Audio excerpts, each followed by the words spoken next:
अस्सलाम वालेकुम। सियाणे कहते हैं भी अग अग कहण नाल मूँह नहीं सड़दा।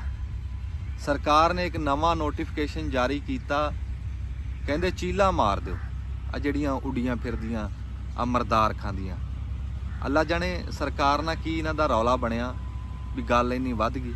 फिर कल्ला ये नहीं किया भी मार दो, कहते जिहड़ा मार के लियाऊगा उन्होंने 1000 रुपया देवांगे। हुण या तो चीलों का 9 मई वाले वाक़े को हाथ था, तो या फिर चीलां उचियां उड़दियां, निगाह तेज़ आ, इन्हों किते उत्तों देख लिया भी कोई ऐसे राज आ चीलों को, आखिर मार। सियाणे कहते हैं भी टुटियां बाहां गल नूं आंदियां, कुदरत ना पंगे ना चंगे नहीं हुंदे।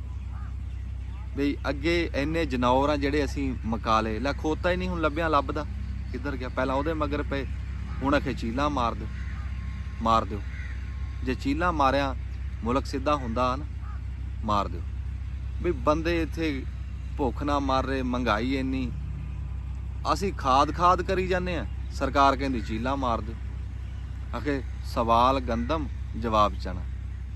इत्थे वो हिसाब आ, को 2 मुंडे गए इंटरव्यू देन नौकरी वास्ते। एक नूं पुछया आखे तेरा नाम की है, कहंदा इखलास। वो कहंदे सूरत इखलास सुना, उन्हें सुनाती। दूआ घाबर गया। दूए नूं पुछदे कि तेरा नाम की है, कहंदा नाम मेरा यासीन आ, उंज प्यार ना कौसर कौसर कहंदे।